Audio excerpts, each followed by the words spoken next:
We will, once we take the vote, we'll talk about the memo that Ron sent out to all of you.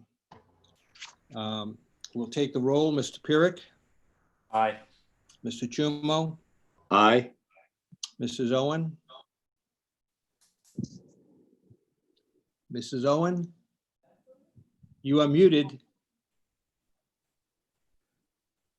BJ, if you can hear me, you're muted. You have to unmute yourself, BJ. It's not working. There you Oh, go. you just did. I don't know what I did. I believe you press the space bar. I believe if you press the space bar, you can mute and unmute. So it's pretty straightforward. The space bar on my computer. Yes. Yeah, I'm gonna try it. Okay, thank you. Okay, BJ, we're voting on whether to receive the correspondence from the Yes. YMCA. Yes, aye. Thank you. Mr. Weber, Aye. Mr. Fenton, Aye. Mr. Nash, Aye. and I vote aye. The correspondence is received.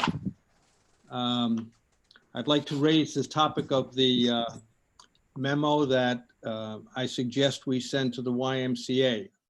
Is there any discussion on this? The floor is open. Whoever says yes. Mr. Weber? Yes, in my 20 years on the planning board has never endorsed anything. And I think it's out of our lane to endorse, since later there could be a development plan review of this effort. And a letter endorsing their letter to us might imply that we approve of the project. I am sensitive to that point.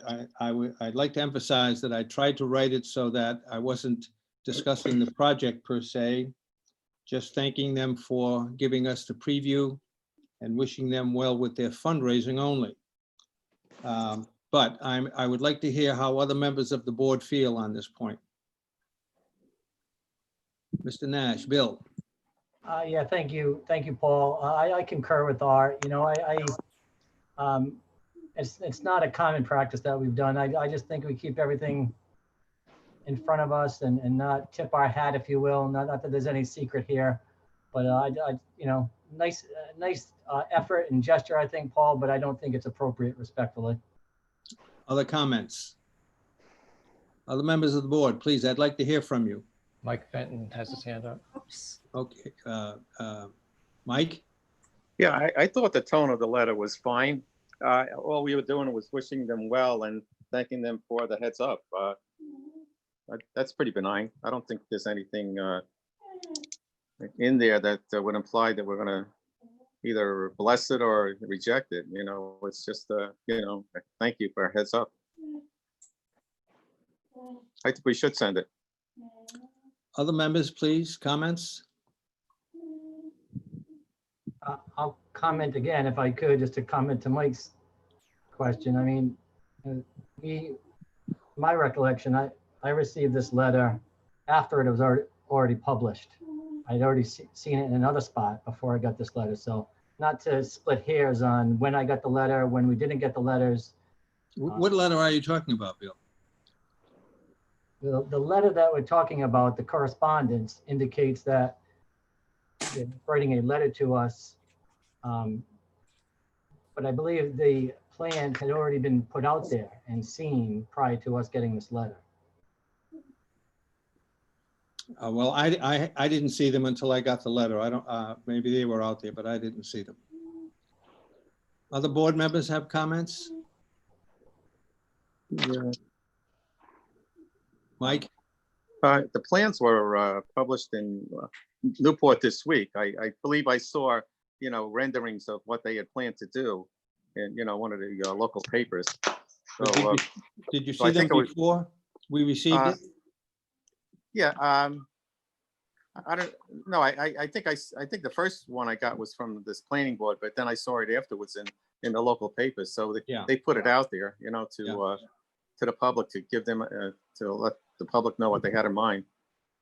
Yeah, I know it went out to the public, but I didn't see it in the public domain until after we received it. Yeah, So I've got another question. Yeah. So if the planning board got it, did the town council get it? Did the zoning board get it? Did the tree commission get it? Et cetera. Why are we getting a copy of this letter? Well, I assume it's because it's coming to us for development plan review, but to be honest, I don't know the answer to your question. Well, I reiterate the point that I really, again, I very strongly disagree with responding to this in any way. We should accept this correspondence, period, and let it lie, and we'll take it up when it becomes before us for DPR. Other members have any comments? John Schumer here, Paul. Yes, John. I think your response is very benign, but I do think we should let it lie until they come before us. Okay, thank you. Any other comments? Yeah, Joe Pyrrhic. Hi, Joe. Paul, I thought the letter similar. I was going to use the same word, benign, John. I thought it was very benign, and it's gracious that you acknowledge it, but I agree at the same time. I think above all, we need to maintain integrity as an independent body and not send any signals one way or another. So the other members feel strongly about it, and I would support us sitting on your letter. Well, I'm getting the sense that the majority at least prefer not to send it. So Ron, why don't you just file it in the round file? Sounds good. Thank you for your comments and your frankness. I appreciate it. Thank you, Paul, for doing what you did. Yeah, no, it's appreciated. Yeah, it's appreciated. I understand what you're trying to do. No worries. Next item on the agenda are the continuances. I'm aware that we have 4 items for continuance. Are there any others, Ron, that you know of, or just those 4? Let's see. So it'd be items 4A, 4B, 5A, and 5E. Yes. All right, may I have a motion? Well, is anyone going to speak on these, Ron? I don't think so, but you should read each one and take a vote. So anyone who's in the audience that was expecting to hear about these items or speak on these items, that they're aware that they're being continued to the next meeting. Sure, sure. Okay.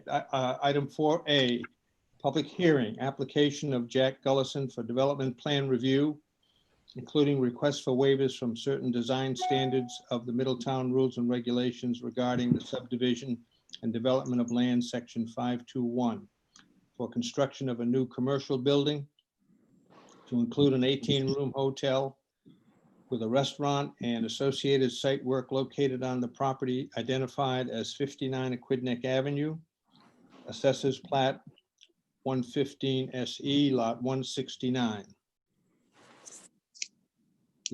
Does anyone wish to speak? May I have a motion to continue this item to the September 9th meeting? Bill Nash, so moved. Second, Art Weber. Motion is made and seconded to continue item 4A to the September 9th meeting. Is there any discussion? We'll take the roll call. Mr. Pyrrhic, Aye.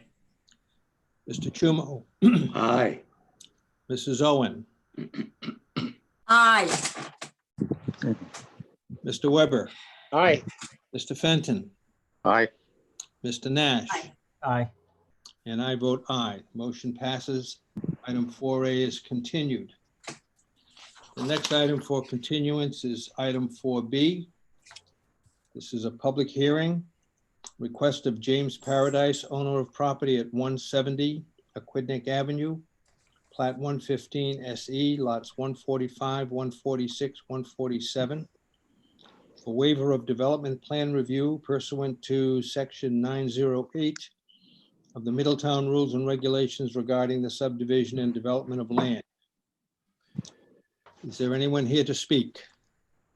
I received a communication from the attorney representing the applicant, and he's requesting a continuance to September 9th. We have a motion to continue this item to the September 9th meeting. Bill Nash, motion to continue. Art Weber, second. Motion is made and seconded to continue item 4B to the September 9th meeting. Is there any discussion? I will call the roll. Mr. Pyrick, Aye. Mr. Chumo, Aye. Mrs. Owens, excuse me, Aye. Mr. Weber, Aye. Mr. Fenton, Aye. Mr. Nash, Aye. and I vote aye. The motion passes. The next item for continuance is item 5A. The No. public hearing, application of GD Middletown West Main 1 LLC for development plan review, including requests for waiver from certain design standards of the Middletown Rules and Regulations regarding the subdivision and development of land, section 521. And recommendation to the zoning board of review regarding special use permit application for development in zone 1 of the watershed protection district to allow construction of a ground-mounted solar photovoltaic installation on a property located at 1747 West Main Road, Plat 111, Lot 9A. Is So there on- anyone here to speak on this? On this item, we are in technical review committee review at this point. We've had one meeting where some additional information was requested of the applicant. The applicant is working to provide that information. So technical review is not yet completed. So my recommendation is that the matter be continued to the September 9th meeting, and the applicant is aware of that issue. Bill Nash, motion to continue. Art Weber, second. A motion is made and seconded to continue this item to the September 9th meeting. Is there any discussion? Ron, I have a question. It's not really on this item, but it's on continuances in general. Should the minutes indicate whether the continuance was initiated by, the request for continuance was initiated by the applicant or by the board? Minutes don't need to say that, but it's helpful, I think, if the minutes do indicate why it's being continued for those that are looking at the minutes and want to know, what's going on. So Is what we're capturing in the minutes adequate? I haven't looked at the minutes recently, so Let's I just be think- aware, let's be aware of that going forward. yeah. I'll just Yeah, Chris ask. McNally here. I agree with Ron. I think as so long as you indicate why the continuance is either requested or granted, that way the record's complete. Okay, thank you. So we have this motion to continue this item. Any other discussion? I will call the roll. Mr. Pyrick, Aye. Mr. Chumo, Aye. Mrs. Owen, Aye. Mr. Weber, Aye. Mr. Fenton, Aye. Mr. Nash, Aye. and I vote aye. The motion passes and item 5A is continued. The next item to be continued is item 5E. Public hearing, application of Morrison Farm LLC for preliminary plan approval of a 6-lot major subdivision of land fronting on Morrison Avenue and Aquidneck Avenue. Assessors Plat 114, Lot 820, and located approximately 500 feet to the east of the intersection of Morrison Avenue and Aquidneck Avenue.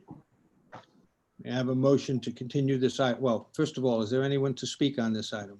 So similar to the prior item, the application is currently before the technical review committee. That review is not yet complete, and the applicant is aware that the technical review committee must complete its work before the application proceeds. So I'm recommending that the item be continued to the September 9th meeting. Move to continue. Motion is made by BJ. There will have a second. Second, Art Weber. Motion is made and seconded to continue item 5E to the September 9th meeting. Is there any discussion? I will call the roll. Mr. Pyrick, Aye. Mr. Chumo, Aye.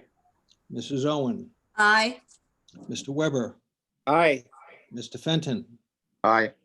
Mr. Nash, Aye. and I vote aye. Item 5E is continued to September 9th.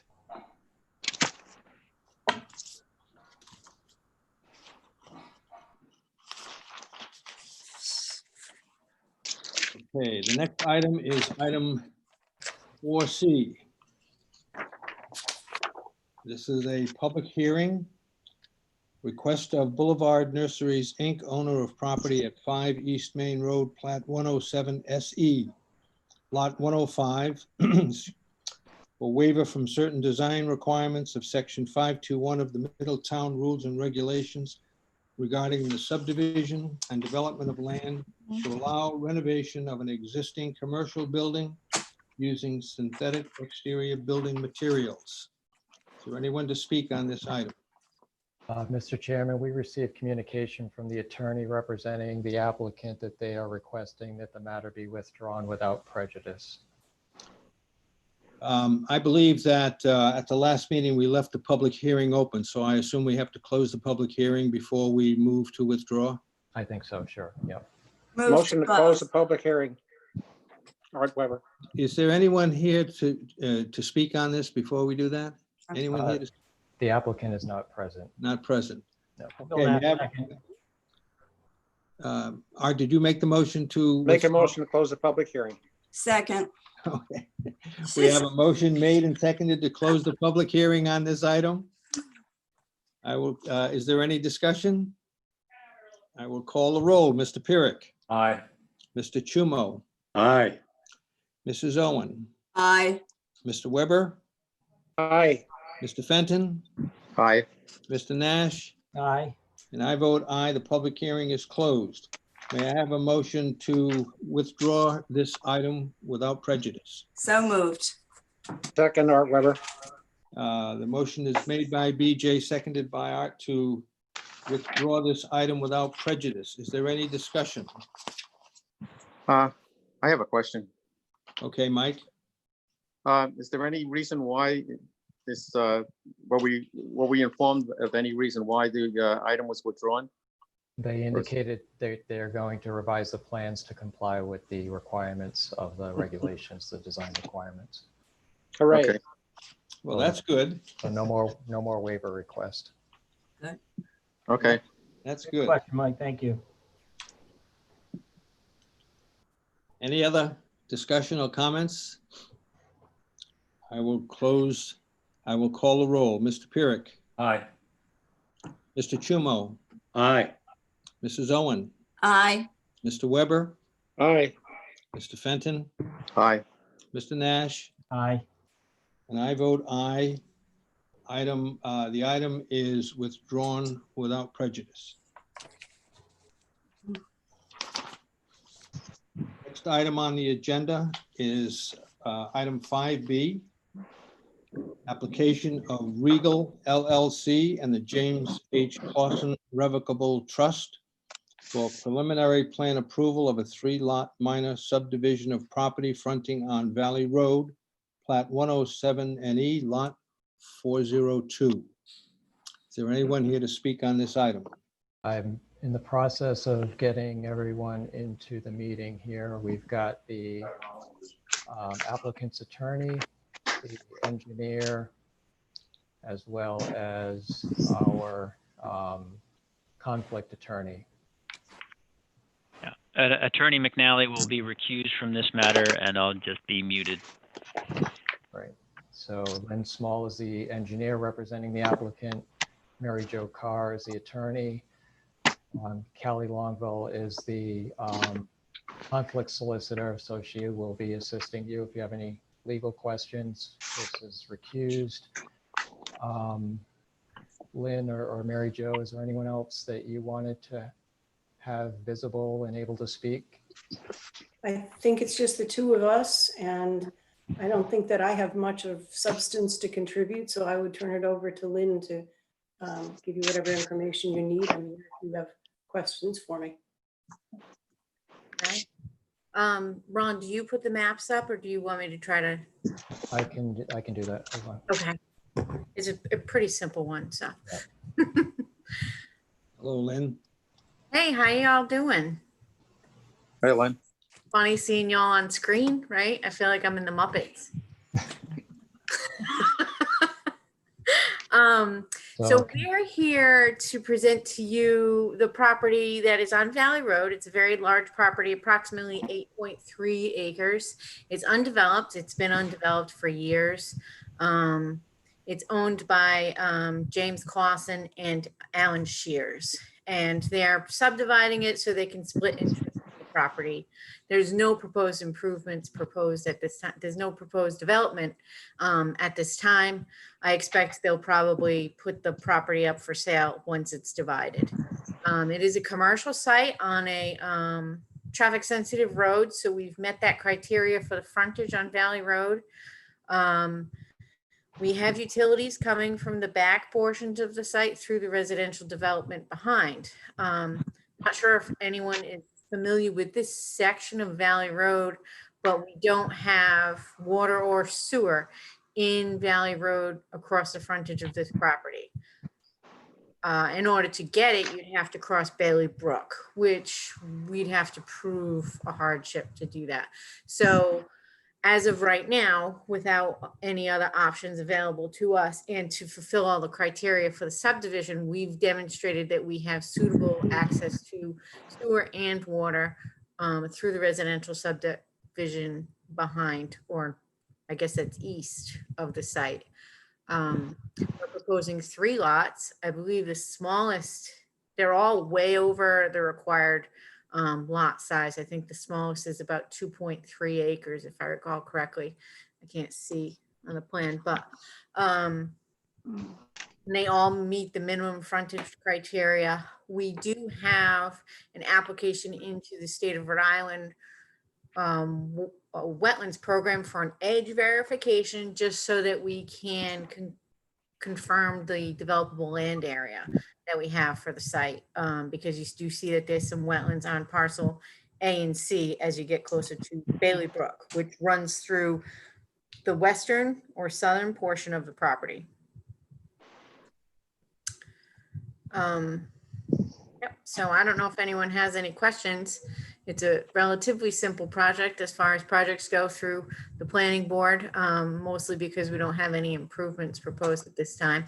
When they do have proposed improvements, obviously those will come through your office, so you can review them and approve them. Do any members of the planning board have comments? I do, Paul. Bill, and then Mike. Thank you. Thanks, Len, for presenting. I recall, I think I sat in on the TRC meeting for this. And I'm looking at, I have an enlarged version on my own computer. What is detail A? Right, so that's going to be revised as part of the final approval. I think detail A is basically a small notch that was taken in front of Bristol Road. That was from the developer had asked us to ensure that parcel B had enough frontage on Bristol Road in case someone ever wanted to develop that piece, where they could do that. And in order to do that, we need a couple extra feet. So what we're going to do is extend the right of way by 2 feet so that Bristol Road intersects both. At the end of Bristol Road will intersect with parcel A, and we'll still end up with the frontage on parcel B. Ron, is that reflected in the memo, or at least? Yeah, that would address that first condition recommended by the. Ron, I think the memo has it reversed. Yeah.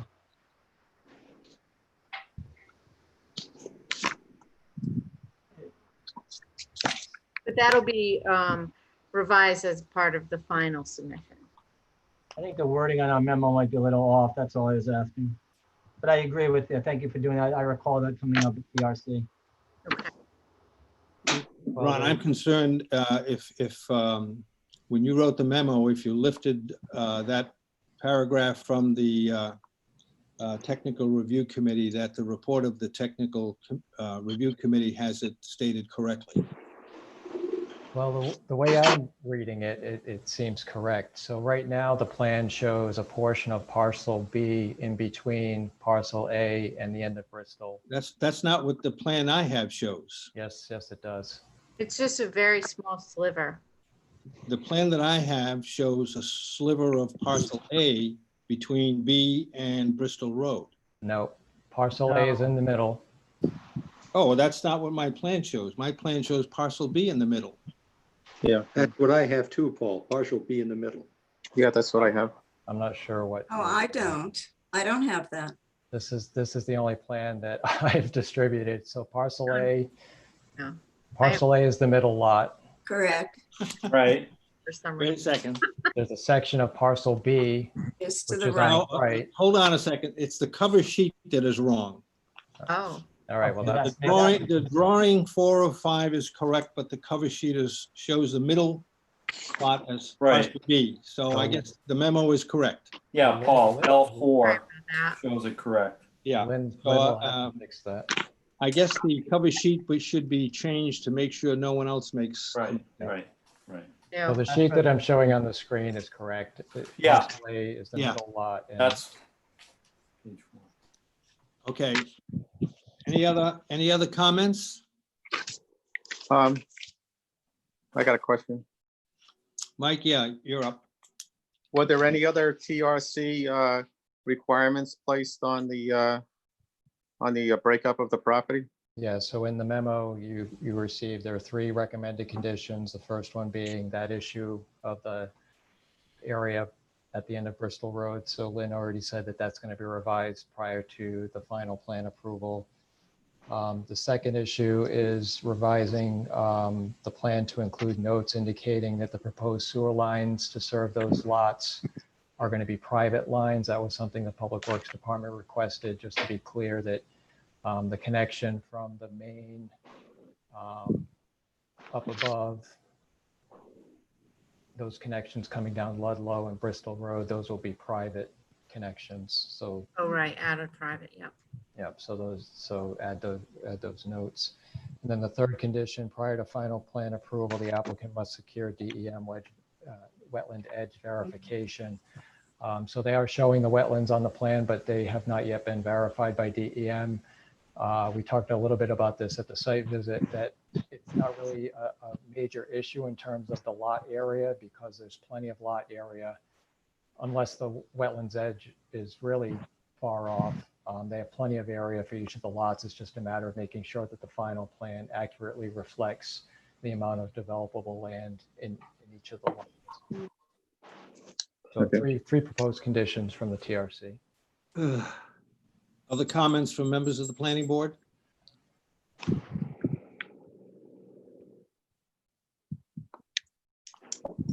If there are no other comments, may I have a motion to approve this application subject to the conditions of the TRC and the required findings? So moved. Second, Art Weber. Motion was made by BJ, seconded by Art Weber. Is there any further discussion? Yeah, I think it's important that we make a note that they met the standards, the required findings. I think it's important to say that and include that in the motion. What is it you want to add, Bill? I'm not adding anything. I think when we do our motions, I think we recommend, we're moving to approve that it meets the required findings as indicated. Oh, I said that. I said the conditions of the TRC and the required findings. Okay, thank you. Okay. Any other comments? I will call the roll. Mr. Pyrick, Aye. Mr. Chumo, Aye. Mrs. Owen, Aye. Mr. Weber, Aye. Mr. Fenton, Aye. Mr. Nash, Aye. and I vote aye. The motion passes. Very much. Thank you. See you, folks. See ya. Thank you. Thank you all. The next item on the agenda is item 5C. This is a public hearing request of Cordson Design Architecture on behalf of Aquidneck Avenue Equities LLC, owner of property at 850 Aquidneck Avenue, Plat 114, Lot 92C, for waiver from certain design requirements of Section 521 of the Middletown Rules and Regulations regarding the subdivision and development of land, to allow renovation of an existing commercial building using synthetic exterior building materials. May I have a motion to open the public hearing? So moved. So moved. Second. BJ made the motion, Mike Art Weber, seconded. second. I think it was seconded by Mike. Mhm. Is there anyone here to speak for this item? believe Spencer McComb should be on. Who is it? Spencer McComb. Oh, Spencer. Yeah. He's muted, Ron. Spencer has There you to go. unmute. Here we go. Okay. Hi. And before we move on, I just wanted to note for anyone else that Joe Pierrick has recused himself. That's right. Yep. And has Chris come back? Yes, I'm here. Okay. So Chris is here and Joe is out. So So, Spencer here? Yep. yes, can you hear me? I can hear you. I can't see you. I can see him. I can't see him. He might be Maybe. on page 2 of your screen. Yeah, so you might have to scroll over if you have too many windows on your screen there.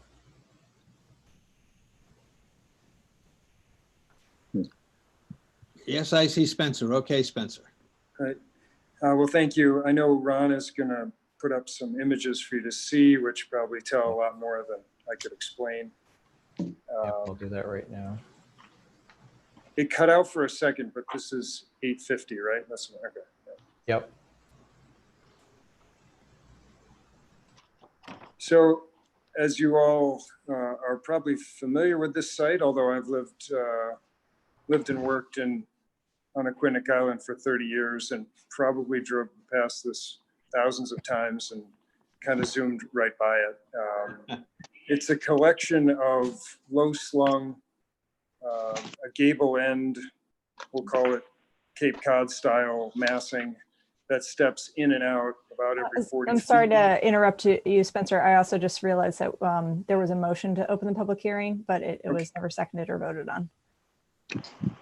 Oh, my apologies. The motion is made and seconded to open the public hearing. Is there any discussion on that motion? I didn't get the second either. Bill Nash. Bill Nash. Rita. Second was by Mike, I believe. Yes. Okay, Bill Nash and Mike.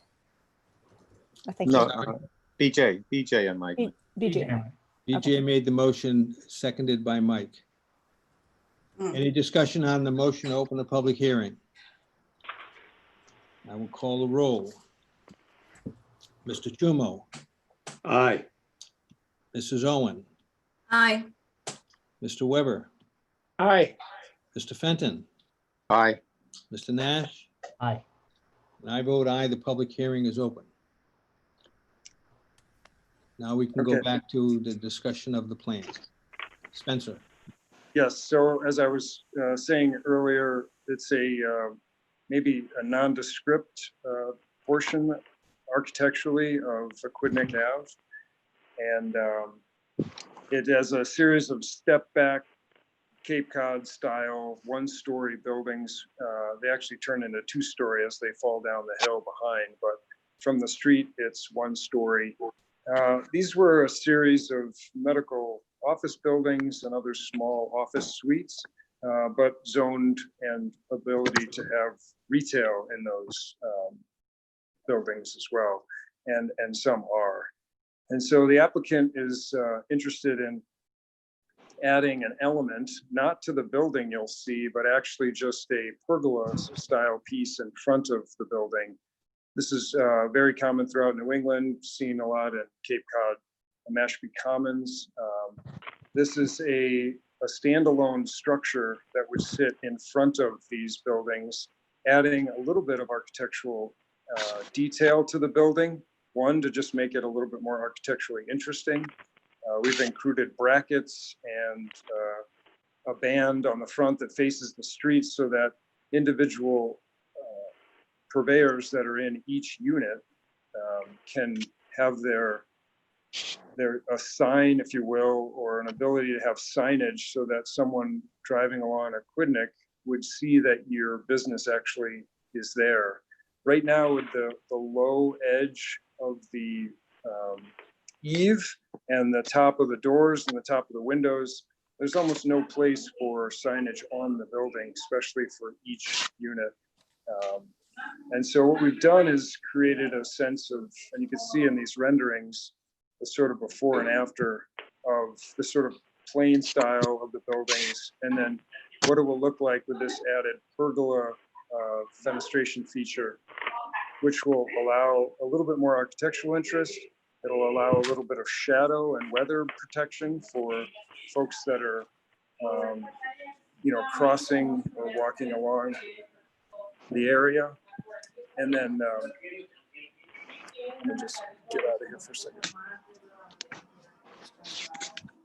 So this would allow an area for them to put their signage and have a little bit more ability for people to see them as they're driving along a Quidnick. So that's the intention. The only request that we're asking is that we'd have non-organic or non-natural materials of the building types materials, so that this thing can have some longer last. You can imagine if we built this out of cedar or mahogany, how quickly and how often we'd have to be maintaining this, because it has a delicateness to it. We feel like this is a good application for, although everything we're using will be of full stock, so it'll look and feel like wood. It will not have to be painted every couple of years as is on most buildings on the island. So that's kind of it, sort of spruce up the front of this. We obviously looked at all the design standards. I've been in front of you guys many times for different design standard issues. This was designed from the beginning to fit within things that were part of, or we thought were in concert with the design standards. Comments from the members of the planning board? I got a question. Mike? Was there any TRC review on this particular project? No, there's no TRC review for this type of a waiver request. Is there any issues of safety with those columns there, and the cars pulling up directly in front of them, and possibly take down that overhead if somebody jumped the curb? I don't know if that's an issue or not. I don't know if Spencer wants to speak to that. Sure. So once we get the plan approved from you, we will, first stop be heading to a structural engineer to address that very issue. We've shown a concrete cylinder at the bottom, almost like a bollard, and we will make sure that this is just as strong as any other application of this type of thing near parking. So it's a good call. Yes, that'll be part of the next step. We're with you really for aesthetic consideration. Yeah, I think it does definitely enhance the look of the buildings and those signs too, out in front. I guess that's something that I think we would like as well, to see where they're located and the type of sign that you'd be putting there as well. I would like to say something. DJ? Yes, I agree with Mike in that I have just driven by this area so frequently, I don't even notice it. With this new design or this addition to it, it seems that it will personally make me stop and take a look and see what's available there. And I think most people might feel that way also. I like it. Other comments from members of the planning board? Paul, John Schumo here. Yes, John. I agree with BJ in the sense that I've driven by this building and could think of nothing more nondescript on the island are this row of buildings. And when I see what they plan here now, it reminds me of Garden City, which has been very successful in rehabilitating their image. And this would enhance foot traffic along those buildings. Very, very impressed with it. Right.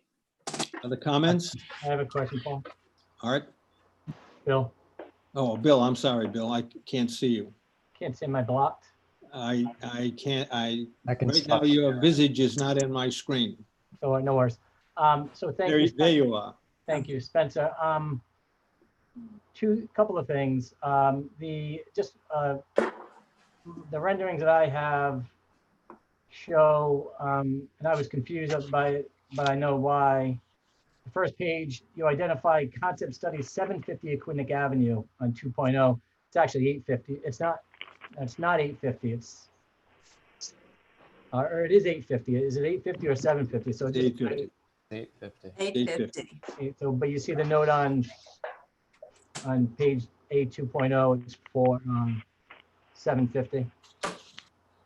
Yeah, I noticed it when I was preparing for this meeting. It was a typo that got past all of us, No so big thank deal, you. just correct that. And the last page of the renderings,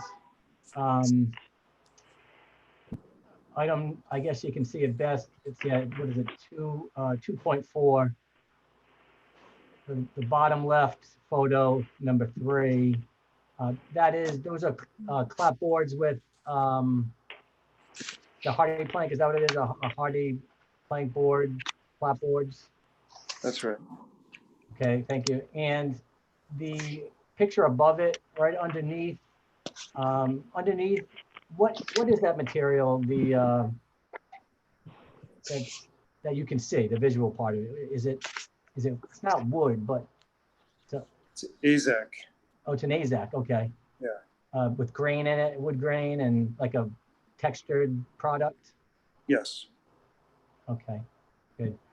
Good. So yeah, no, that's great. I support this for the same reasons that other members have mentioned, and just for kind of full disclosure, when I worked for the town, there was a rendering out there of something to this effect. In fact, when they poured the sidewalk, there are actually piers out there. If you do some research, Spencer, and get some old plans, you'll find that probably doesn't match up with what they want to do now. Of course, that never works that way, right? But they actually, I remember being in the office and they actually proposed some type of an awning years down the road. And of course, it's almost 20 years now since that happened. But I remember inspecting them, so I know they're there somewhere. If you can find the plans, maybe you can use it. I don't know, but it's there. All right, But I support it. take a look. Thank you. I had no idea, but that's interesting. Great. Yeah. Other comments from the planning board? Hey, Paul, it's Art. Yes, Art. I think we're on the right track here. However, if you go further south on Aquidneck Avenue, and they showed a picture of the place where the guy has the hearth store, the paint store. I think one of the things would really aid in making this truly a little bit different and eye-popping would be a different paint scheme. Because if you paint everything the same, to me, it's a beige approach. But if you had something, a little pop out here, a little pop out there, that might be a little bit different. If you know what I'm talking about further down on the right-hand side when you're going south. Where there's a different paint scheme on the roofing and this and that. I think it looks, that's just another aesthetic approach. Thank you, Art. Other comments from the planning board? Well, I have to say that I agree with many of the comments that it enhances the image and will enhance pedestrian traffic. And I think Art's comment is something worth considering. So this is a public hearing, Paul, so you might want to ask if. Yeah, who's speaking now though? Is that you, BJ? No, sorry, I already said how I felt. Yeah, where's the speaking coming from? I think that's in Spencer's office. Sorry. I'll get clear of that.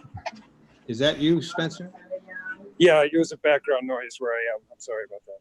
That's okay. So So while we're waiting, is there anyone from the public who wishes to speak? if you're on the Zoom app, you can raise your hand using the Zoom app, or if you're on the phone, you can do *9 to raise your hand if you wish to speak on this matter. I don't see any hands. I don't see any. One last call for comments from the public. Motion to close the public hearing. Motion to close the public hearing. Do I have a Second, second? Art Weber. Seconded by Art. Is there any discussion on the motion to close the public hearing? I will call the roll. Mr.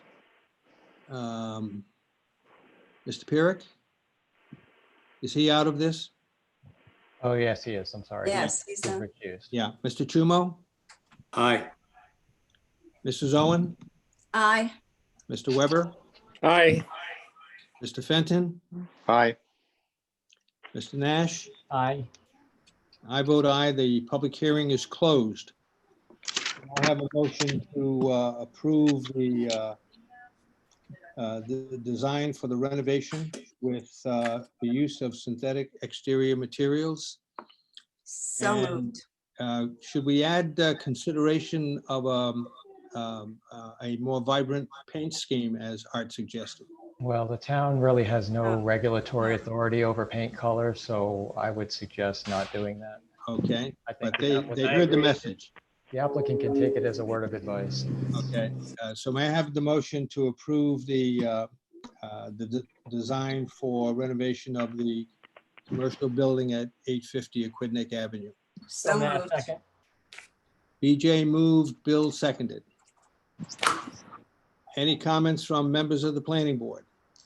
Any further discussion? I will call the roll. Mr. Chumo, Aye. Mrs. Owen, Aye. Mr. Weber, Aye. Mr. Fenton, Aye. Mr. Nash, Aye. and I vote aye. The motion passes. Thank you, Spencer. Thanks, Spencer. Thank you. He's not going anywhere. He's. You're not leaving us, next though. one. You're not leaving us. You stay right there. Next, the next item on the agenda is item 5D.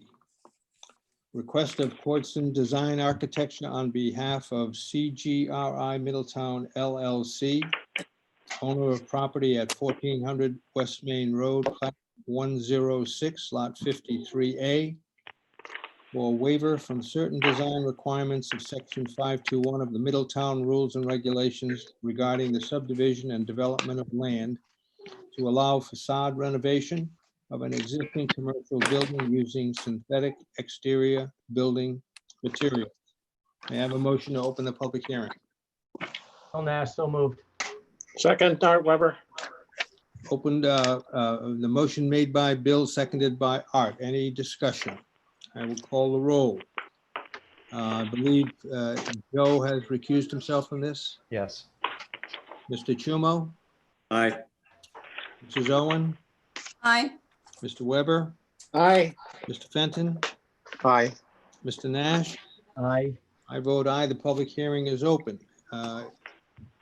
Will Spencer be speaking on this also? Yes, he will. Paul, Mike, this Yes. is Mike. Who Yes. recused him? Who recused himself? Joe Pyrrhic. Okay, okay. Yes, so Spencer McComb here again. We're all familiar with the former Benny's location. This is a metal building that's split in two directions. It shared, or currently does share usage with JT's, Riverhead Lumber. So the existing facade, as you can see in the picture before you, has that tall red glass tower. Yeah, I'm sure for Benny's, it was a way to attract attention to their, to their store. We found, looking at it, that it was actually detracting from the standards that we see in the ordinance about New England vernacular being, sort of the main portion of this. So instead, we're removing that glass tower. It serves as no function besides a very hot vestibule anyway.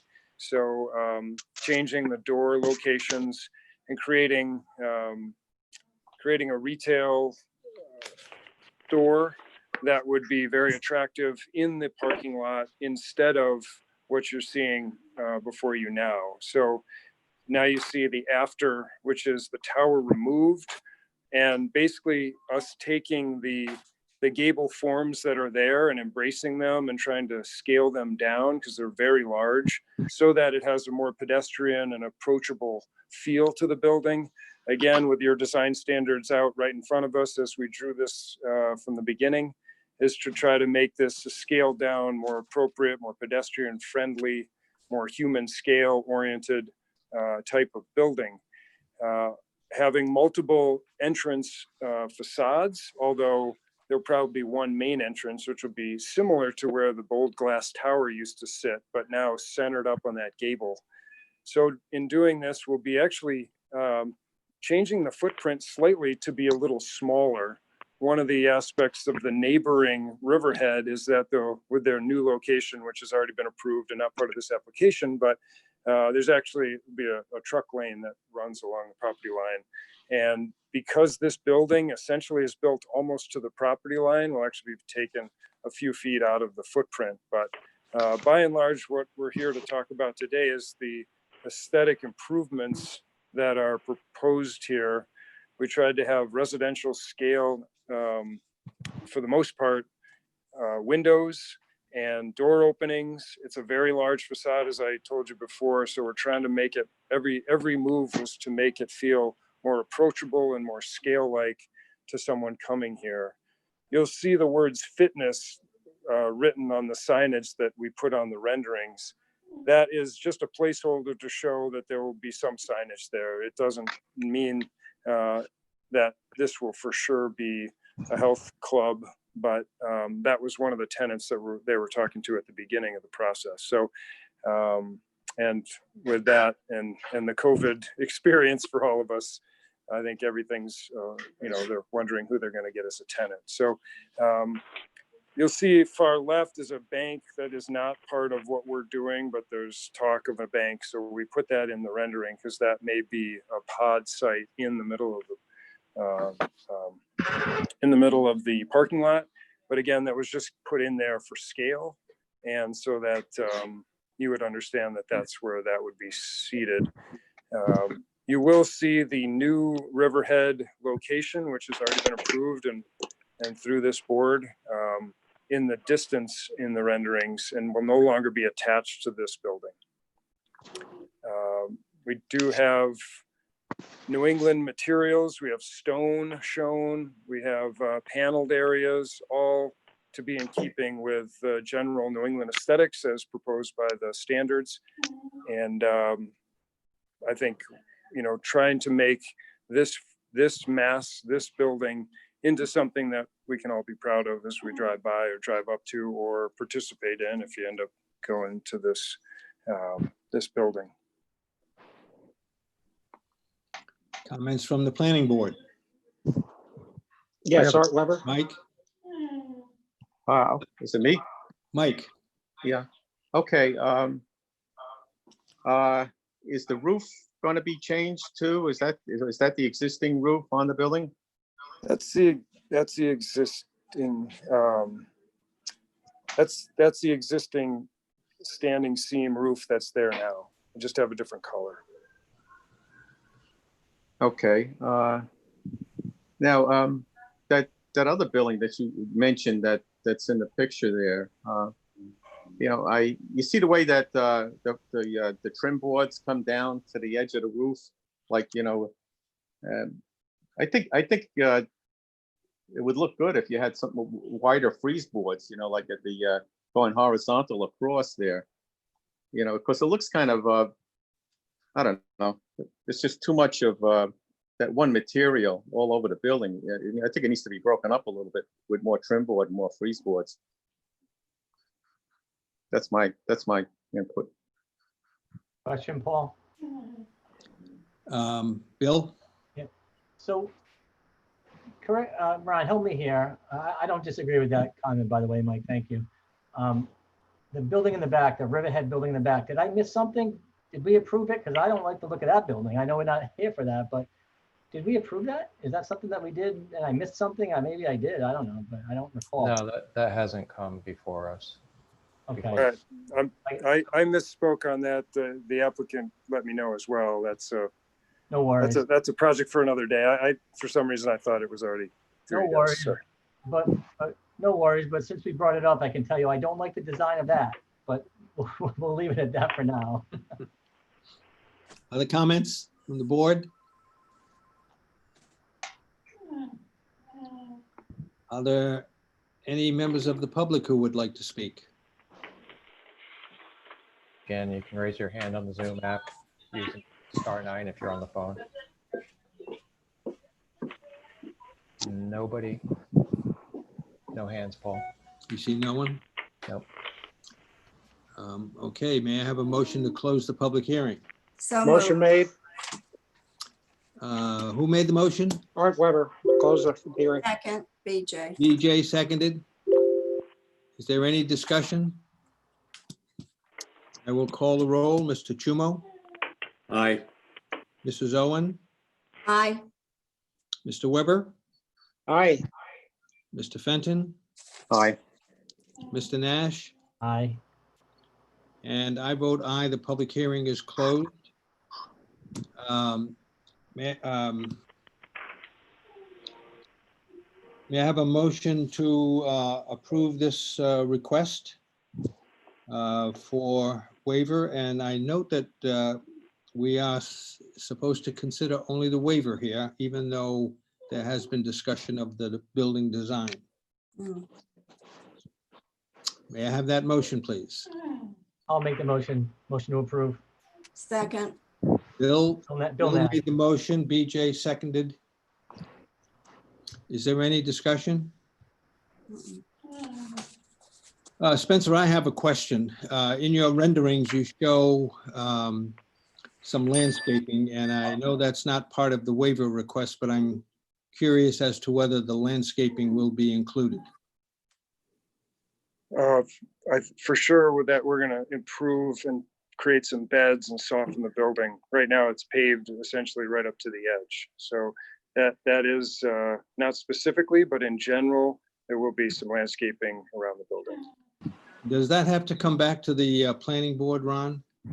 Only if they would be seeking a waiver from landscaping requirements, but I'll remind you that the existing condition of the site is such that any landscaping they introduce would be an improvement, and so probably would not trigger any waivers. I'm just wondering if they would be willing to send their landscaping plan to the tree commission. I know it's not a requirement. Paul, point of order here. We've made the motion and the second and we're under discussion. We really shouldn't be taking comment from the applicant unless we open the public hearing again. Is that true, Chris? I'm glad to open up the public hearing again. I'm glad to. Once the public hearing is closed, yeah, there should be no more commentary from the public. I'm glad to withdraw my motion and reopen it. But we can discuss the motion. That's correct, amongst the board. Yes, that's what I'm doing. Well, you were asking the applicant for questions and the applicant's not part of the board. Yeah, you're right. I'm sorry. So no worries, but I'm glad to, if you have those questions, I want to get them answered. So I'll withdraw my motion. And if the second is withdrawn, we can reopen the public hearing. I'm glad to do that. Well, does anyone feel that this question is worth asking the applicant? No. no. No. Okay, so I drop my question and we will continue with discussion on the motion before us to approve the waiver request. Any further discussion? I will call the roll. Mr. Chumo, Aye. Mrs. Owen, Aye. Mr. Weber, Aye. Mr. Fenton, Aye. Mr. Nash. Aye. I vote aye. The motion passes. Thank you. Thank you. Thank you, Spencer. You're welcome. Have a good night, guys. You as well. Yep. The next item on the agenda is item 5F, discussion of the possible zoning amendment, but I would like to request a 5-minute recess so I can take care of my dog. Oh, thank you very much, because I have a dog too that needs to be taken care of Okay. I too. don't have a dog. I want to play too. Take 5-minute recess. Thank you. Excuse me. The place is going to the dogs. All right, you're going back into treatment for the Mayo Clinic. It kills me that you got that Mayo Clinic sign. You're about 10 feet from me, Bill. Oh, really? Yeah. My wife works for the Mayo Clinic. You guys are very creative, very creative. So what do you think's gonna go on the former Benny's? What kind of outfit's gonna go in there? Anybody got an idea? We could start a rumor. A bank. We should stop conversation until the meeting resumes. That's what I How think. about those Bruins today? The Bruins won in overtime. All right. We can talk about the Bruins, yes. I'll be right back, gentlemen. Hey, another bank, holy cow. Another one to rob. Watch it. Jesus, be careful. There. Did you watch that game last night, Bill? The 5 overtimes? That was unbelievable. That was, Crazy. I mean, my God. I can't believe those guys were still moving at that point. They were playing, they had their legs. They were moving pretty Yep. well. It was pretty amazing. I watched much of it up until then, and it was like, oh God, 6 hours or whatever it was. Yep. God. Sorry, my dog got locked in the dining room and was crying his heart out. Just so you know, Ron, I'm about out of battery, so I'm going to lose video here any second. Okay, that's fine. As long as you're still on the phone. Yeah, I'll still be on the phone. My batteries are on empty as well. My human batteries. Well, there's that.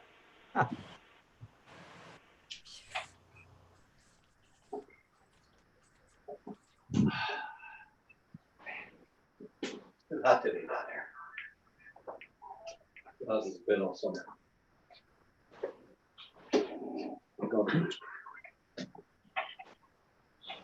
I just rented a day. Ron, you don't have your virtual background today. You in the, you're not in the office. Not you are, Yeah, I'm in right? I'm in the office. Not like some of yours. My basement. Just that virtual background. I walked out, I honestly felt like someone said, hit me with a shovel. Like somebody- Ooh. I just muted Art. Between him and John. Can you make it permanent? I have a Just very a reminder, I happy believe we're dog still here. recording here, folks. Absolutely. Oh, All right, we've got everybody except for Paul. John's there somewhere.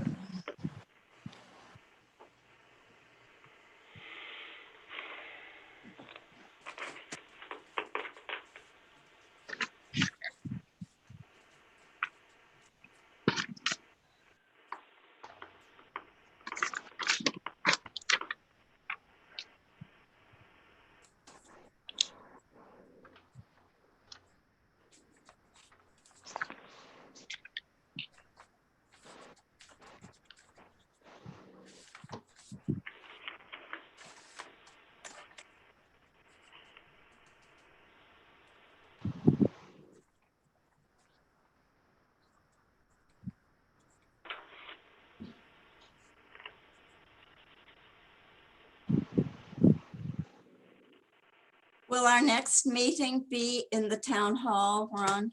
I doubt it. Oh, okay. Because I thought the zoning board was meeting in the town hall. They may be, but we've talked about that it's probably, Okay. All right, just wondering yeah, it's easier to do it this way, and the if public I is can still, unmute.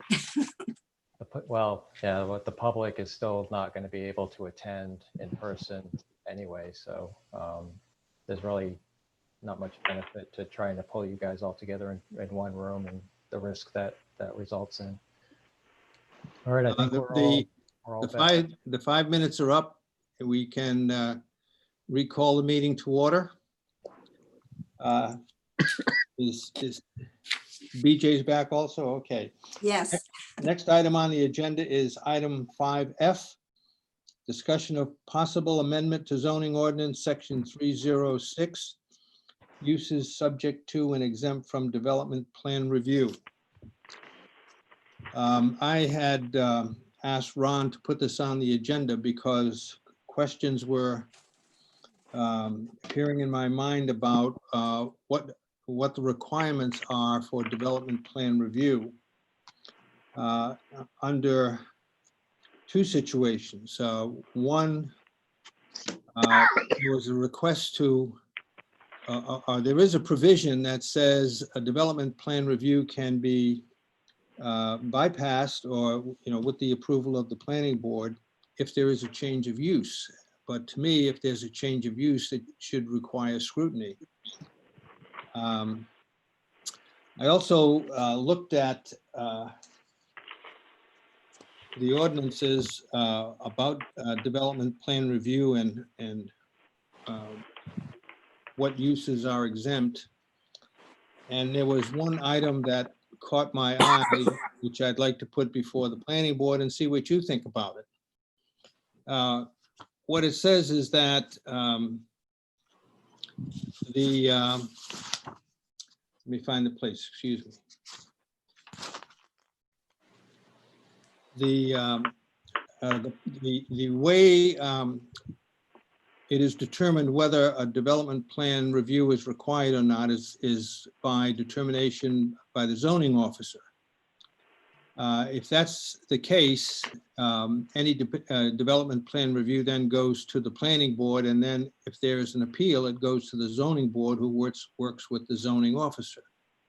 And Paul, just to stop you there for a second, that's in the case of a waiver request, not that the zoning official doesn't determine whether development plan is required in all cases, but if a waiver, if they meet all of the if they do not trigger thresholds but are requesting a waiver for something like materials, then that gets reviewed by myself and the building official, and then a determination is made as to whether.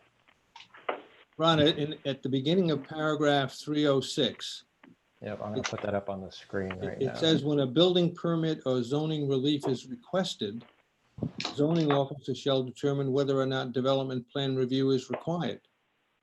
Right, and then what I just put up on the screen, this is the thresholds that trigger. So the building official looks at the application, and I underline the pertinent pieces.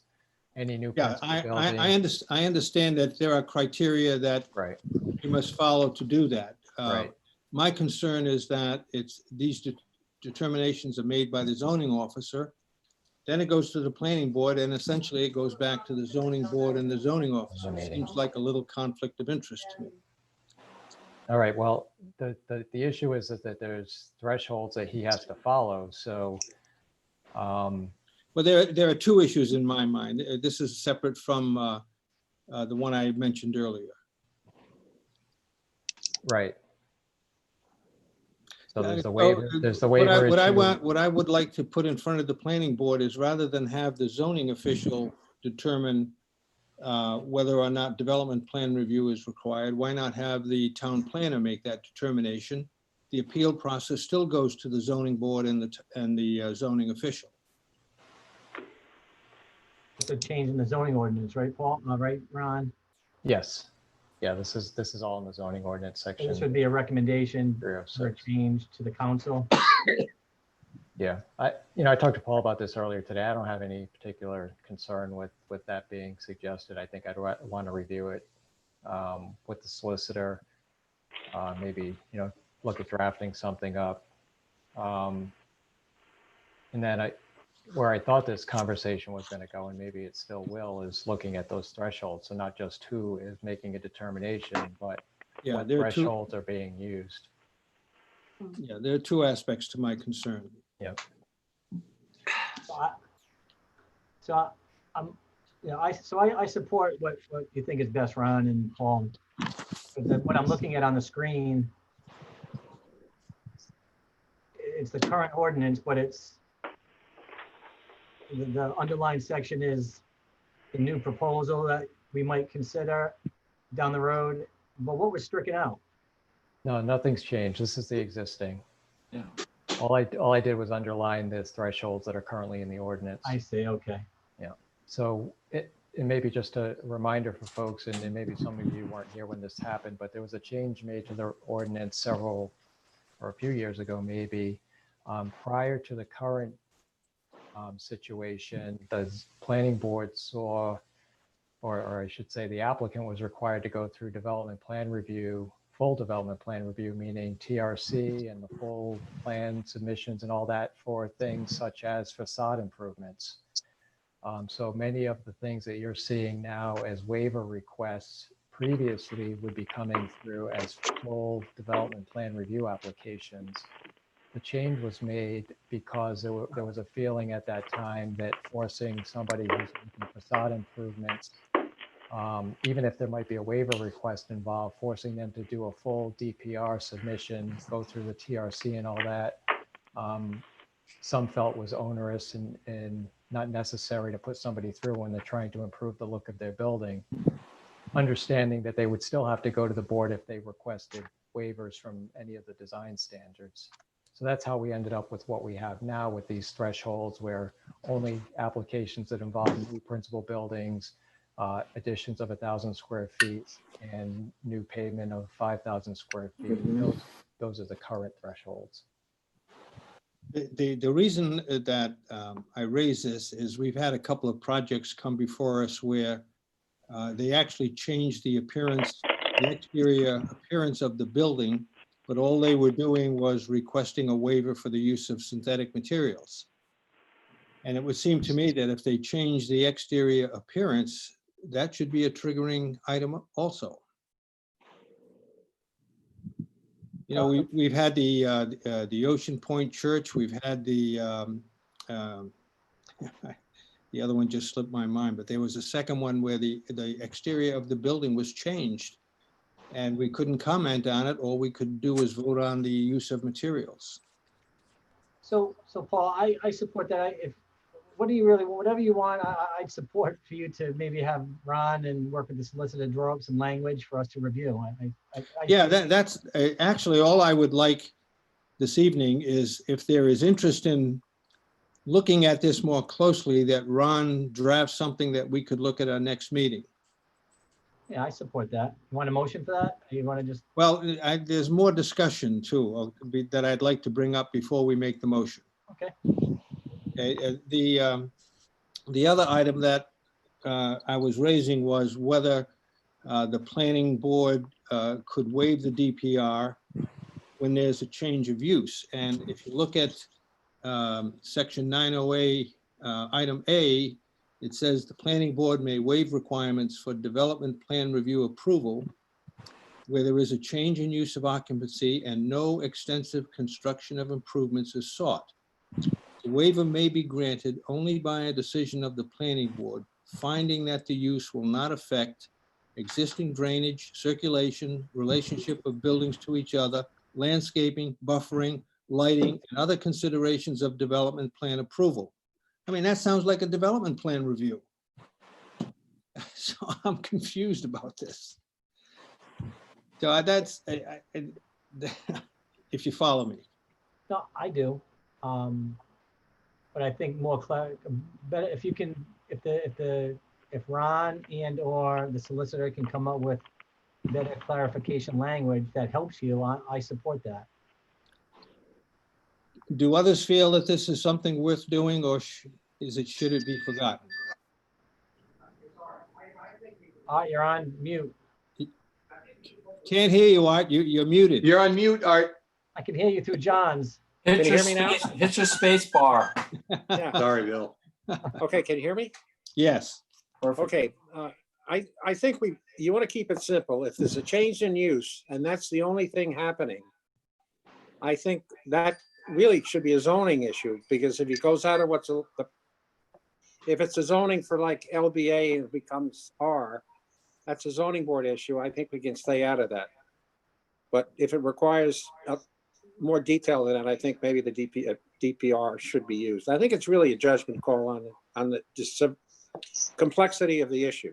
Well, that's, I guess, the point of the current language in the ordinance. Right. It allows the board, the planning board, that discretion, if a waiver is requested, to decide whether you're going to waive that DPR or not. So,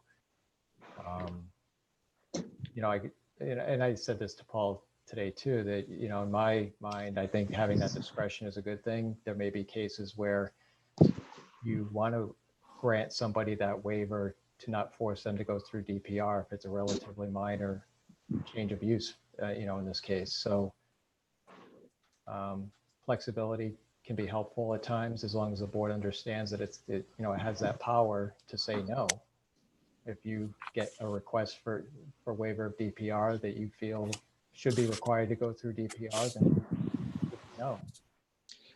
Well, the way the ordinance is worded, we could ask all these questions about all these different aspects of the reuse, and I guess, determine whether we should allow it. I think it's up to the applicant or the person requesting the waiver to demonstrate to the board in his presentation that for whatever reason, those issues are not a concern, and you know, he or she would have to make the case that the waiver is appropriate and DPR is not required. So the board has the wherewithal to question all of the different aspects of the new reuse to see if any of these factors are affected. Right. Without, you know, even before, I guess not in the same depth that a DPR would go, but we could certainly get the applicant to respond to these things. Yeah. And if they don't provide responses you're comfortable with, or if you feel that there are going to be potential impacts that need to be looked at more closely through the DPR and TRC process, then the answer to the waiver request is no, sorry. You know, that we feel there's a potential for impacts or whatever, and you would not grant the relief, not grant the waiver. Okay, I guess I'm willing to let that one rest. How do people feel about having the change of a building's appearance be a triggering requirement? I mean, the appearance of a building always becomes an issue. And when all they're doing is requesting a waiver on materials, we can't really comment on the appearance. Kind of a slippery slope. You be careful. Yeah, I don't disagree, but I think it's a slippery slope when we start to get into, I just think we're gonna. Excuse me. Yeah, excuse me, but in the past, we always have been able to view what the materials would be because the prospective client would bring in the materials for us to give a judgment call on. Whereas this way, Zooming, you really can't. Well, you recall the recent submission where the building up at the corner of East Main Road and West Main Road was submitted for a waiver for use of artificial materials, but they changed the roof line of the building. True. Yeah. And we couldn't comment on that. I mean, we commented, but we couldn't do anything about it because all we had to do was act on the waiver. Well, I support that, but I think we're going to have a hard time finding language that we can all agree on that's acceptable to potential applicants and even maybe just legally what works. But I'm going to give it a try if Ron and you, and I'm glad to help, and maybe a solicitor can come up with some language that kind of conveys what you're trying to do. You know, I'm willing to give it a shot. I think we might have a challenge though. Well, let's see how the board feels. Do others feel the same way, or are we kicking a dead horse here? Can I hear from everyone, please? I think it's worth the review. Paul, I agree there. You know, I think that certainly there are some major buildings that have come by in the area, major in a sense that they're in sort of a very visible at a very visible intersection or on a major road and stuff like that. And they're getting repurposed for different uses. And their style is changing.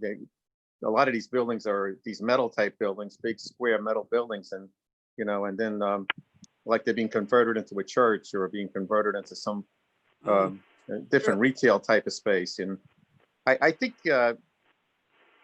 maybe besides the materials, can we comment also on the New England style? I mean, it's not only the New England materials, but New England style of building. I mean, that's what I'm trying to elicit here. That always seems to be an issue when these things come before us, and we can't do it. We're kind of hamstrung. Art, what do you think? You're always one to comment on this. Well, New England style could be whatever 7 of us think it is. Some of us are a little more intense about it, others not so much. But these are judgment calls, and I think you've got to take each case and look at it in its complexity or simplicity and provide the remedy for either way. But if we don't, if all they do is request a waiver on materials, we can't provide a remedy. We just have to Well- act on that waiver. Well, we did. I mean, we're not having another bank looking like it's from Prescott, Arizona, sitting up there where the old drugstore used to be. So it works sometimes. I think you're on the right track. Could I bring up another example? You know, that building on West Main Road that was going to be a car wash. You know, it was proposed as a very nice looking English Tudor type building, but certainly didn't fit into what our idea was about what a New England style building should look like. So we could comment on the materials, like you say, but we didn't really have much of a say on what the style was, you know? I think, we might have made a comment about that, and then I think they went back to the zoning board and got approved anyway on that one. Yeah. I think you're correct, Mike. Mike, I think you're correct about that. How do you feel, John? You know, I made a comment last week, the last meeting, saying that I don't think any architects look at what we're trying to achieve here. And we always start at the bottom rung and we try to work our way through this New England style. And I was reflecting upon that today. And I wasn't around when they made that decision to try for the New England style architecture and to look at the fishing village. And, you know, I don't think Middletown ever was a New England fishing village. That's just my, but I also don't think that it's just a hard thing to do. And we face it on a individual basis. And sometimes it's going to work and sometimes it's not going to work. And we're going to have to live with it. It's just almost impossible. We are not a New England. If you want to do a small retail section and have it quaint and charming, I think that's wonderful. It doesn't apply to every building that's put up. It can't work. And that's just my opinion. I appreciate that, your opinion. By the way, this is coming down the road real soon with the new design for the Y. Oh, absolutely. First thing I thought of when I looked at those plans. Me too. Joe, do you have any thoughts? I do. I think it's a balancing act, Paul. And I think other members of the board have articulated the, different positions pretty accurately. I think, as John just said, sometimes you got to take your chance. The two that came before you, I recused. You get into design elements on that. And, I think the end results speak for themselves. I think from my perspective as a developer, I think the thresholds of 1,000 square feet of additional area or 5,000 square feet of parking, I think those are pretty tight. They trigger the DPR review. I just think that I'm the less regulation kind of guy. I'd love to see us increase those thresholds a little bit. A 20 by 50 foot area and you're into a DPR review process. To me, while it could be warranted, could also be excessive at times. So I have a mix of it and a mixed feeling on it, and think that everybody's point of view is well taken. I just think that the track we're on right now, I think is pretty good. Paul, I do like your idea of having our planning official, Ron, be the guy who determines whether a DPR is necessary versus Board of Appeals person, because then it's going to come back to them. So I think that would be a good step to see instituted. How about this? Let me propose this. How about if I talk with Ron and see if there are any of these changes that are worth proposing and that can be put into some word form that's acceptable. And then we can present it to the board at our next meeting. Paul, I've got one other point to make. I'm sorry, go ahead. It's hard. I've got one other point to make. Yeah. We're blaming the building designer and the architects for what comes before us. Every one of them is represented by a local attorney. Every one of these attorneys knows these design standards and what we're trying to get at better than we do.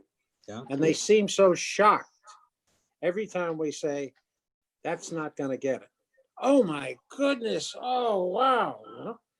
So when are we gonna get these guys in tune with kind of what we're trying to do? It's not like we're trying to change a regime here, but we're trying to come up with a consistent, some kind of New England flavor for new construction and modifications of existing buildings. I don't think it's that hard. Well, Well, I gave Rita and Ron a copy of the design guidelines we used in another town that's similar to Middletown in some respects. And, you know, by fine tuning a document like that and then having that be a supplemental supporting piece of material when somebody is going to come before us, you know, it's out there in the public domain. It's not a bad thing to have out there, because it takes a lot of the subjectivity out of the equation. Read the design guidelines and it tells you right there what we're looking for.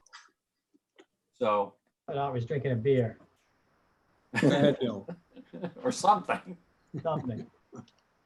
Question, Yes, Paul? go ahead, Bill.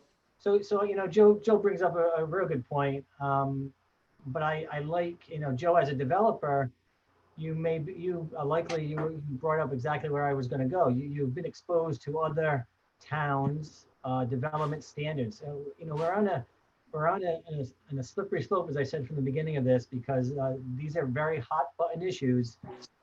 Clearly, in many of our meetings, we get passionate about what we're seeing in our town, but there are two sides to this coin. So I think this is a bigger discussion we should be having. But I do like I do like having some. I'm always an advocate for looking just to pirate from other towns and see what works in other towns, and why can't we try to mold them to what works in Middletown for us. So I'm always looking for that. So if you have some of those, I would like to see you bring those to the table.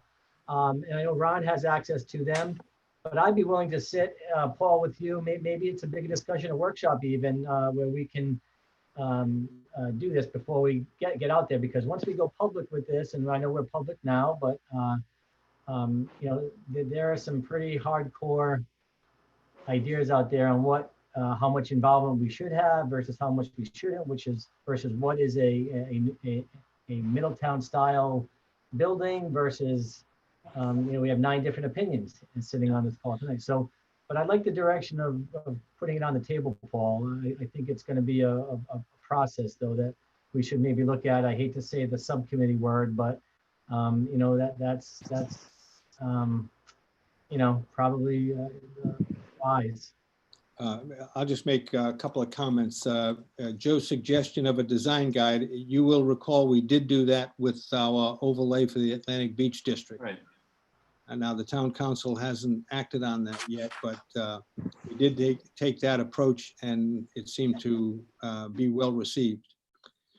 Bill, let me talk with Ron in the coming days, and we'll see what we can do. I'm reluctant to just put a subcommittee together before we know where we're going. I'm glad to participate in anything. If you'd like to tap into me, I'm glad to do so. So noted. Any other comments at this time? Thank you for bringing it up, Paul. All right, so we'll table this, and Ron and I will talk about it and see if there's something that can be done. Any other comments on this? Okay, the next item is item 6A, the status report. Does anyone have any comments on the status report? I do. Yes, Art. I picked up yesterday's paper, the Daily News I'm talking about, not the New York Times. And what do I see? A 6-foot fence. A closed fence with little pickets on the top that has been placed between Tickets and a Quidnick Pizza. Totally in violation of the Atlantic Beach effort to be put together, which doesn't allow for that because it closes off a water view. A fence could have been put up there, similar to the one that the gas station did, which you could see through. However, I'm not sure if anybody's going to get a lawyer. They've got a remedy right now because when you look at the timeline of when things were done and then when they got to the appropriate places, it's totally unacceptable. This stuff should have been in the council's hands months ago and approved. And it's sitting in, look at the timeline. Why does it take 3 months to move from one place to another and 2 months to get to the council? I mean, it's frustrating for me. Maybe it's frustrating for you. But we've got an opportunity to really do something down there. Now we got to pick a fence they have to deal with and we should deal with, and it should not be an issue at this particular point. That's it. Well, according to Ron's update, the public hearing for the town council is in the process of being scheduled. Is that the situation, Ron? Yeah, there's been, obviously with COVID, limited meetings occurring, and the next couple of meetings, I think council meetings are pretty jammed. So I need to check in with the town clerk to see about scheduling when that hearing is going to happen. They don't meet, the council doesn't meet again until, well, after this next coming meeting next week, they don't meet again until the end of September. So it'll be sometime this fall. Wow. Well, my other point is, and I don't want to pick at anybody, but why is it taking months to get out of the solicitor's office? This was not a major overhaul. These were minor tweaks to it. I mean, it's important, and I think that something's not working correctly there. So I'm just frustrated that we don't get things through quickly, get them acted on, so that's what they're there for. So that's my little frustration for tonight. Point is noted. There's another point I'd like to raise with respect to the Atlantic Beach District overlay, and that is the memo that Joe recently wrote, which affects the Atlantic Beach District. And I was just wondering whether we should discuss that in a little more detail and maybe propose a modification to the overlay or something. Well, yeah, we would want to put that on the agenda if you want to talk about that. Do people feel it's worth discussing? Oh, I yeah. do. Yes. All right, Yes. let's put that on the agenda for the next meeting, Ron. Okay. Any other comments on the project updates? I have a comment, Paul. Yes, Bill. Hey, Ron, I love this document. To me, this is one of the most valuable documents that we get, other than the obvious items for each application. But this to me is very valuable. I really appreciate you taking the effort to do it and keep it updated. In this electronic world, however, I'd like to have, I'm finding myself more and more looking to have electronic access. Can we put this, can we put this on our, I mean, I work right off of the active planning board agenda items page, rather than, I mean, that's what I was referring to tonight in some of the applications. That's another great source if we're doing this electronic, but I think if people had access to this, other than just a paper copy of it in the mail or on our agenda, then I think it would help maybe solve some questions. I don't want to create any more work for you, but I think posting something like this as a link somewhere on the web page. Yeah, that's easy enough to post. Sure. I think if I would find myself going to it whenever people ask me about where this is, where that is. I have to, dig it up out of my office in this big closet thing back there and pull out my 42 pieces of paper. I can pull it up on my smartphone and say, here, look, this is what we're doing.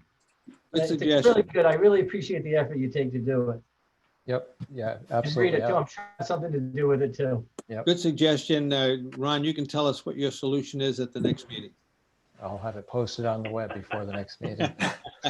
Very good. You will. Very good. Any other comments on the project updates? Yeah, one thing. I had a copy of this to people on the council, and they were absolutely stunned by the document in terms of what we're doing on the planning board. And the other thing they like is the transition of where things are and how we're moving along. So I'm not sure if there should be a required document to be put in the dossier when the council meets. But if two of the people I have given this to were surprised and sort of happy about this kind of thing, I think maybe everybody on the council should get a copy of this also. I don't know how everybody feels about that.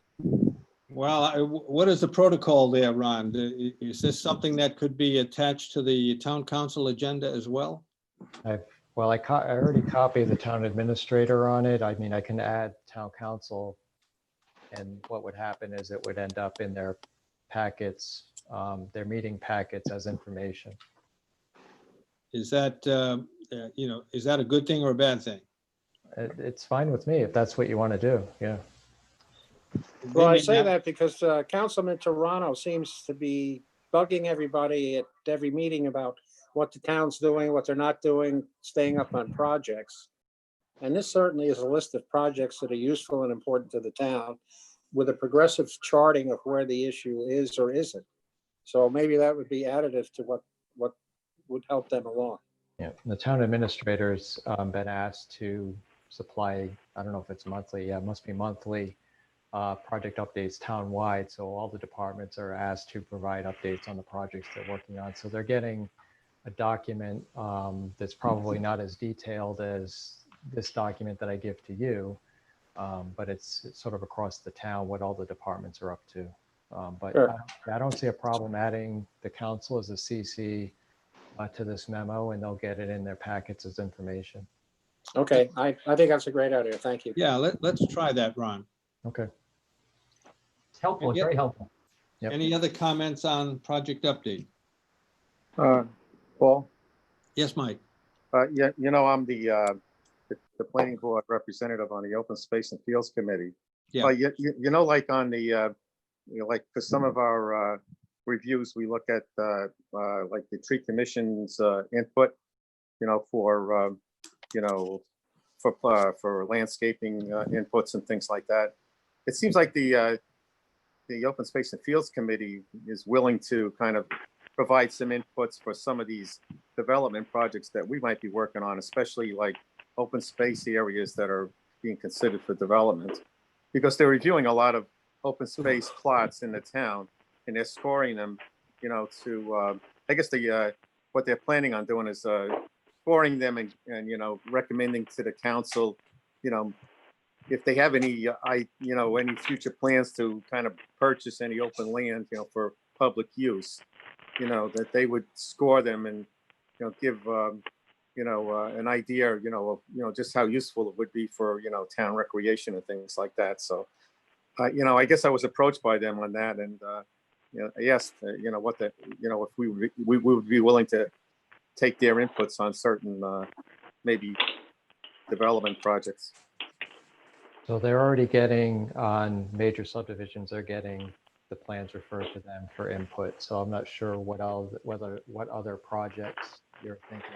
Well, they were looking at the Morrison Avenue thing. It looks like they thought they might have had some sort of a, an input on that, or, an idea on it. Well, Rita, correct me if I'm wrong, but I believe they did get that plan.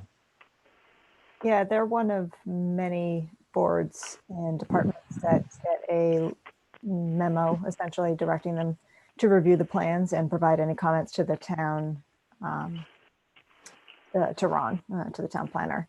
And we, for a little while, were distributing those in paper copies, but now with COVID and now that everything's online, the memo just links them to the website to view the plans. But certainly if they have any comments, they can just send those along to Ron and they'll be forwarded to the planning board. Okay. Well, it's Art again. While we're on that subject, would it be useful to have an audit of all available open space in the town? Some kind of a study with could be a reference, or is that too big a project for somebody to undertake? I assume you're talking about the Open Space Committee doing that. Well, yeah, and then every time you would have to go back to, you would have this homework already done and with a rating on it. I mean, I know it's a big project, but is it useful or not? That's part of what Mike was just talking about. Yeah. They're doing some of that work. Yeah, they have the scoring table set up and they're reviewing open plots of land. And I guess to me, what I'm getting out of it is that they're looking at it as potential pieces of land that could be used for public recreation or something to that effect, that, that might be worthwhile preserving, if the town ever gets the funding or to purchase them and things like that. So I think that's what they had in mind for that. Yeah, well, I think it could be useful too, if there's an opportunity to partner with a acceptable piece of property with the land trust also. Well, I think we've transitioned to the committee, so let's go down the committees. We've already heard from the Open Space Committee. How about the use table? Have No you start- meeting. Have you started any meetings yet? We have not, and I know, unless there's anything pressing, frankly, I want to do this under protest. I want to have a meeting face to face with people. So, I mean, unless there's anything pressing, I just prefer to wait. And, on that same note, the council, can hide behind, frankly, not being allowed to have public hearings because of COVID. But yet tonight we had many of them. So it's a two-way street here. We need to start having some open meetings, with the parameters. If that means moving to Gaudet School, so be it. But you can't have it both ways. So my position, unless there's anything pressing with the use table, I prefer to wait until we can have a face-to-face meeting in the way it was meant to be. I'm not aware of anything pressing. Are you, Ron? No, it's just a continuation of the work that we were undertaking, reviewing the use table. But nothing has arisen to stand out. Not that we haven't dealt with. I mean, it was the Atlantic Beach District. That was really the pressing issue. So that's completed. Yeah. How about the, anything on marijuana, John? Unfortunately, nothing new right now. Peter Reagan is, it's really in his court right now, Yeah. waiting to hear from Dwight. It's been there for a while. Yes. How about the tree commission, BJ? Well, we did, excuse me, we did receive a thank you letter from Karen Day, and she wanted to thank us for the flowers that we sent in memory of her husband. And the tree commission is having meetings, they've had 2 so far, at her home on Vernon Avenue. So they are trudging along as best they can with working on trees that are going to be planted and all the needful fundraising that's going on still. Thank you. Conservation Commission? Nothing new to report. Nothing new? No. Thank you. AIPC? Nothing. Nothing? I guess the only meeting we have scheduled is our next regular meeting on September 9th. Does anyone have anything else to bring up before the board? No.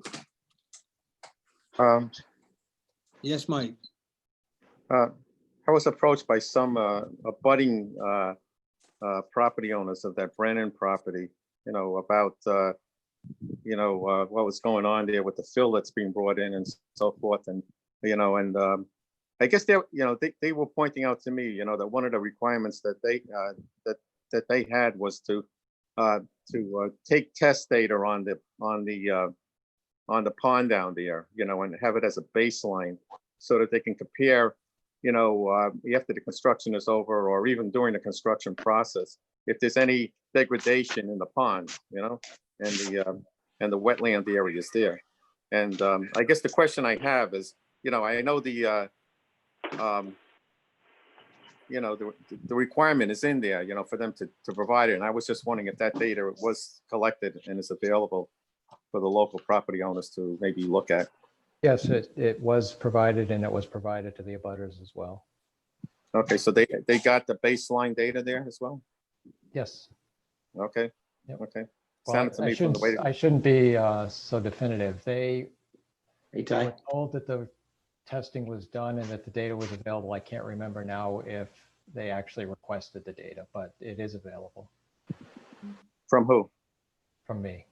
Okay, Yep, Thank you. I have everything in the file here. thank you. Any other comments to come before the board? May I have a motion to adjourn?